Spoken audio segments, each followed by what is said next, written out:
I would not presume to tell you how your press council should operate. Why should you presume to tell me how my country should run?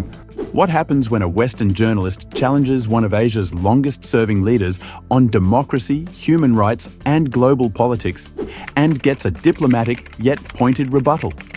BBC's Hard Talk is known for its no-holds-barred style, where famous personalities, including politicians and business leaders, face tough questions from seasoned interviewers like Stephen Sackur.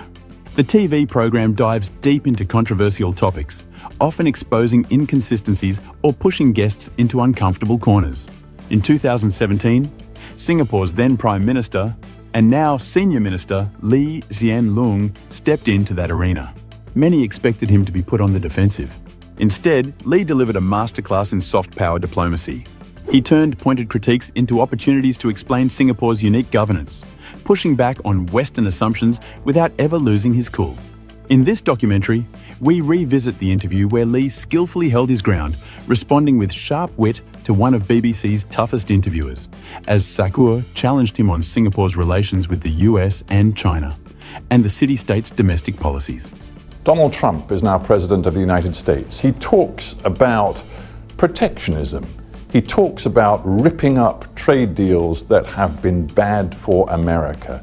How dangerous is this new political climate for Singapore? Stephen Sackur began the interview by highlighting the United States' shift towards protectionism under President Donald Trump, who won the 2016 presidential elections, quoting his rhetoric about ripping up trade deals and blaming globalization for the loss of American jobs. It was a loaded opening, especially for a leader like Hsien Loong, whose country's prosperity hinges on open trade and strong ties with the US. But Lee didn't flinch. We are watching it very carefully. We of all countries depend most heavily on trade. It depends what he actually does, because campaign rhetoric is always slightly overheated, and then when the administration comes in, they settle in and they confront the realities and they have to make the choices. Rather than criticizing Trump's stance outrightly, Lee responded by underscoring Singapore's deep reliance on global trade and multilateral cooperation, subtly highlighting the potential risks protectionist policies pose to its economy. But he didn't stop there.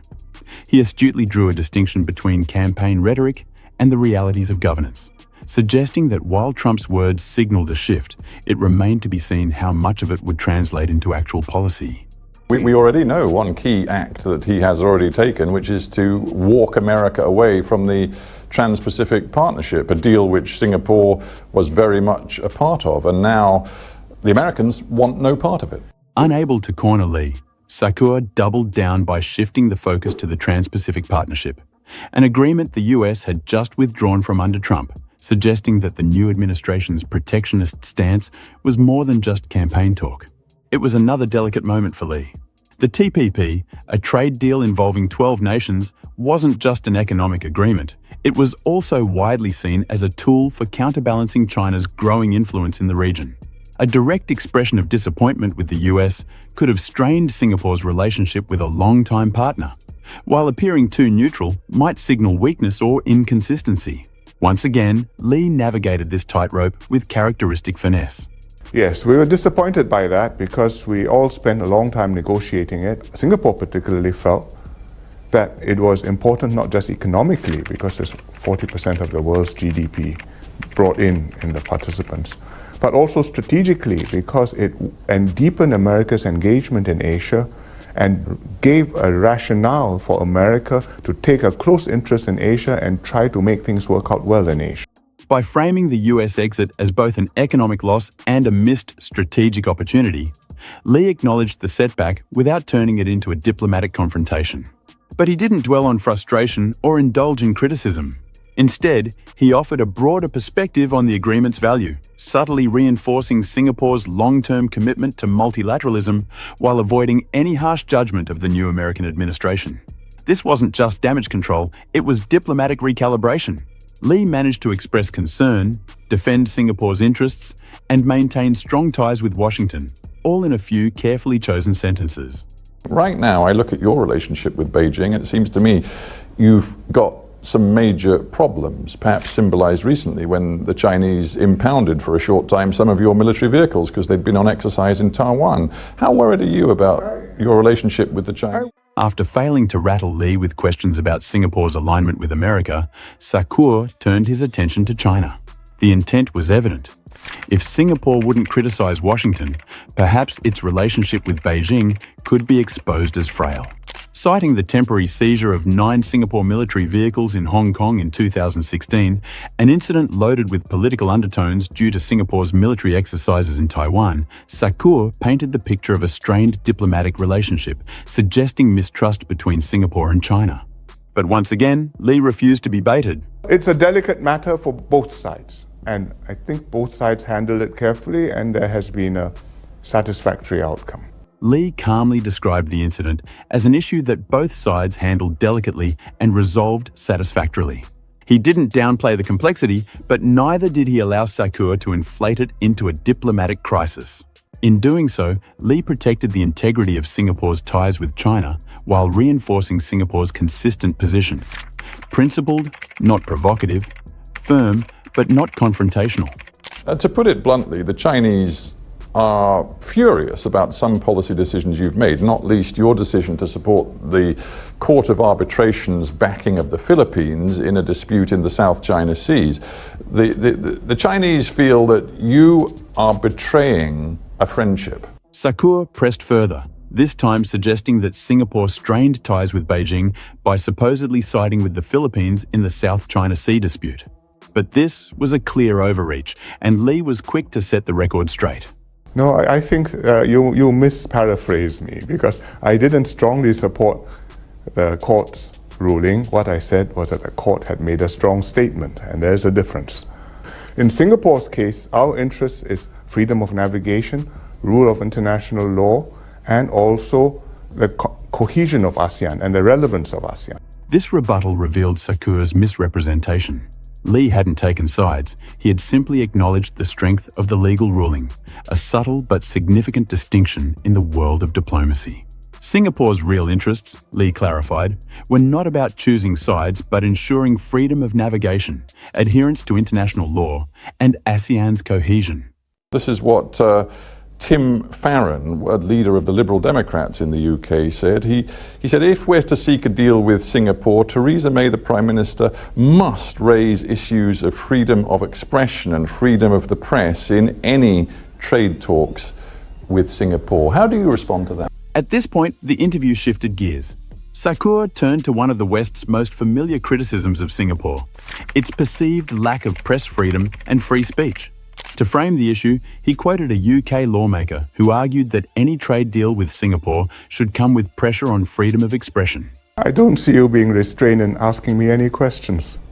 This was arguably Lee's sharpest moment, delivered with calm precision and a touch of irony that briefly caught Sackur off guard. In one line, Lee flipped the script. A Western journalist was in Singapore, freely asking hard-hitting questions on sensitive national issues, all to be aired on national television. That alone, Lee implied, contradicted the narrative that Singapore represses dissent or censors the press. Rather than launching into a defensive monologue, Lee let the setting speak for itself, turning a provocative question into a subtle but effective rebuttal. That's not really the point, is it? The point is whether you would be prepared to offer guarantees on your treatment of the press at home, here in Singapore. Still, Sackur didn't back down. He pressed further. What if the UK demanded human rights guarantees, including press freedom, as a condition for a trade deal? But Lee's response was firm and unapologetic. I would not presume to tell you how your press council should operate. Why should you presume to tell me how my country should run? We are completely open. We have one of the fastest internet accesses in the world. You look at the Americans. They don't lack fervor and moral causes. They promote democracy, freedom of speech, women's rights, gay rights, at some time even transgender rights. But you don't see them applying that universally across the world with all their allies. Yes, they do it where the cost is low. At that moment, Lee confronted the moral high ground often assumed by Western democracies. He reminded Sackur that Singapore boasts one of the world's fastest and most widely accessible internet networks, hardly the hallmark of a closed or repressive society. With a pointed critique, Lee also exposed the selective application of Western values. Nations like the US, he noted, are quick to promote democracy and human rights, yet conveniently overlook these principles while dealing with strategic allies when the stakes are high. In just a few lines, Lee dismantled the accusation of repression, recast Singapore as both open and pragmatic, and turned the spotlight on the inconsistency of Western foreign policy. But he didn't stop there. Nobody has a monopoly of virtue or wisdom. And unless we can accept that and we prosper together and cooperate together, accepting our differences in values, differences in outlooks, differences even in what we see the goals of life to be, I think it becomes difficult. With this response, Hsien Loong delivered one of the most grounded and globally relevant takeaways of the interview. Rather than framing the world in binaries, right or wrong, open or closed, he called for mutual respect in a diverse international system. His message was unmistakable. No single country or culture holds absolute moral authority, and sustainable cooperation requires acknowledging that others may have different values, histories, and priorities. It was a subtle rebuke to the West's tendency to universalize its ideals, and a reminder that real progress comes not from imposing one worldview on others, but from finding common ground despite differences.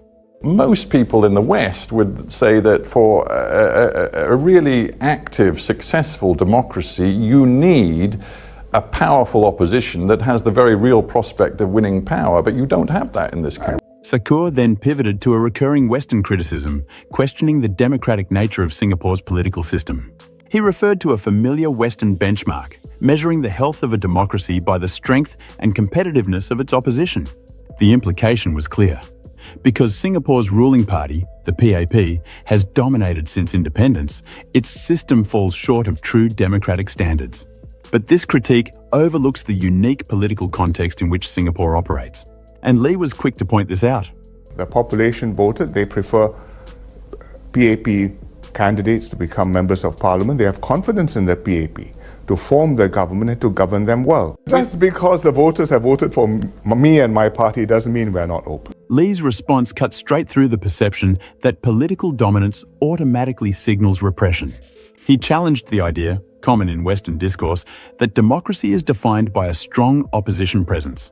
If elections are free, fair, and competitive, as they are in Singapore, then repeated electoral victories reflect voter choice, not a lack of openness.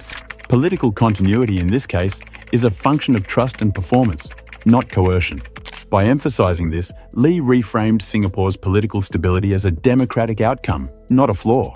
But hang on a minute. I mean, just look at the realities. You've got an Internal Security Act which still allows people to be locked up without charge or trial. This time, Sackur sought to challenge Lee's claims of openness by pointing to the Internal Security Act, portraying it as a tool of repression that contradicts democratic values.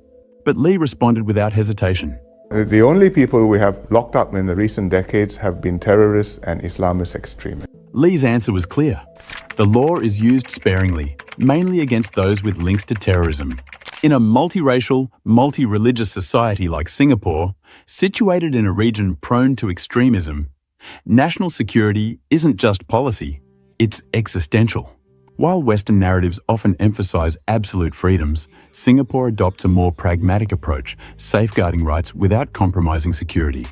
There's been a lot of discussion, shall I say, inside this city-state about your repressive law on homosexuality. Now, I know that the Singapore judicial authorities choose not to prosecute men for doing it, but why not, as a symbol of change in this country, get that off the statute book? Is it not your role as a leader to signal to your people that Singapore can and must adapt to changing social mores?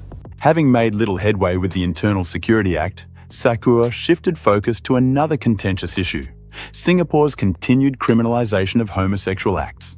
Though he acknowledged the law is rarely enforced, he framed its mere existence as a symbol of repression and an obstacle to human rights progress.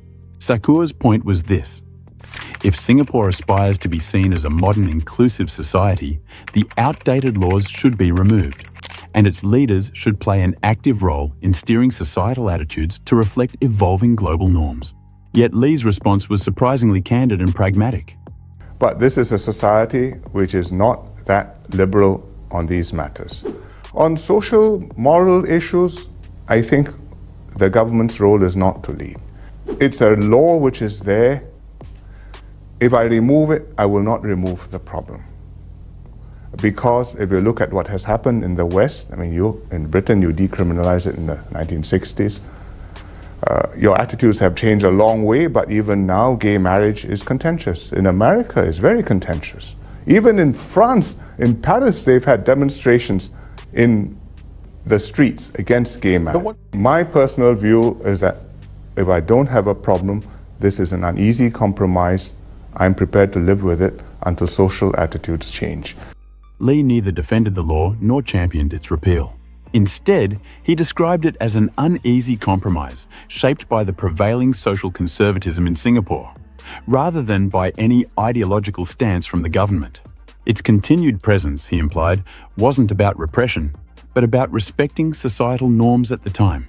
He also offered a pragmatic counterpoint often missed in Western narratives.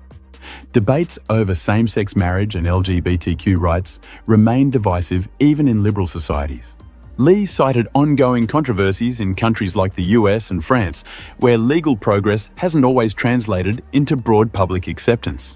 By presenting leadership as the ability to manage evolving societal views rather than dictate them, Lee challenged the Western notion that moral progress must come through top-down reforms. While some may interpret his stance as overly cautious, it aligns with Singapore's philosophy of gradual, consensus-driven change. His approach was later affirmed when the statute was repealed in 2022, after public attitudes had visibly shifted. In 2008, you gave an interview where you indicated that you didn't think Singapore was ready for a Muslim, non-Chinese Prime Minister. Do you still feel that today?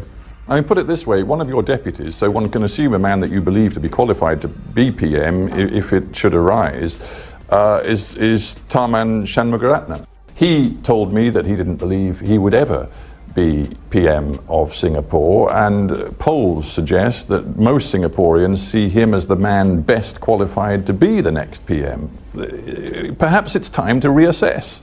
Sackur then shifted to another sensitive subject, race and leadership. Referring to the highly respected then Deputy Prime Minister Tharman Shanmugaratnam, Sackur questioned whether, in light of public support, Singapore was ready to consider a non-Chinese leader as its next Prime Minister. Lee's response was once again honest and pragmatic. Ethnic considerations are never absent when voters vote. It's like that in America, certainly in this last election, and in Singapore, it's much better than before, but race and religion count. And I think that makes it difficult. It's not impossible, and I hope one day it will happen. Rather than dismiss the influence of race in politics, Lee candidly acknowledged that identity and cultural alignment often shape voter behaviour, not just in Singapore, but also in mature democracies such as the US. Still, Lee didn't rule out the possibility of change, as he expressed hope that a non-Chinese Prime Minister could emerge in the future. By framing the issue as a global political norm rather than a uniquely Singaporean flaw, Lee effectively neutralised Sackur's suggestion of systemic bias, offering a thoughtful, measured view on the complexities of representation and progress. The truth of the matter is that in Singapore, your father led this country for more than 30 years. You've led it yourself for more than 12 years. Do you not think that it is going to be difficult for Singapore to move beyond the Lee family? Do you intend to go on and on? As the interview drew to a close, Sackur shifted to a familiar and often politically charged topic, the Lee family legacy. By pointing out that both Lee Kuan Yew and his son had governed Singapore for decades, Sackur subtly implied the presence of political dynasty. But Lee swiftly dispelled that notion. I will have to hand over as Prime Minister, and there will have to be a successor. I've assembled a team of younger ministers. Some are about 50, some are in their 40s. And amongst them, they are able people. They have to work together. They have to build a team. They have to build the trust of Singaporeans, and amongst themselves, they must throw up and acknowledge and support a leader.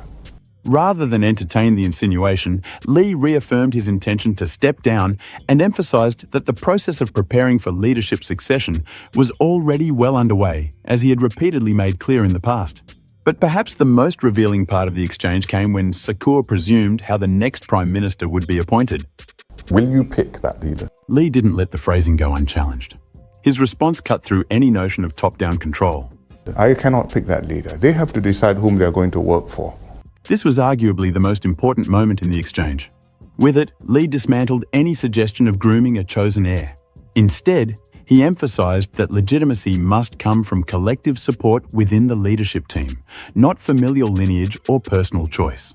In doing so, Lee once again neutralised a politically sensitive narrative, transforming a question about legacy into a reflection on leadership maturity and institutional resilience.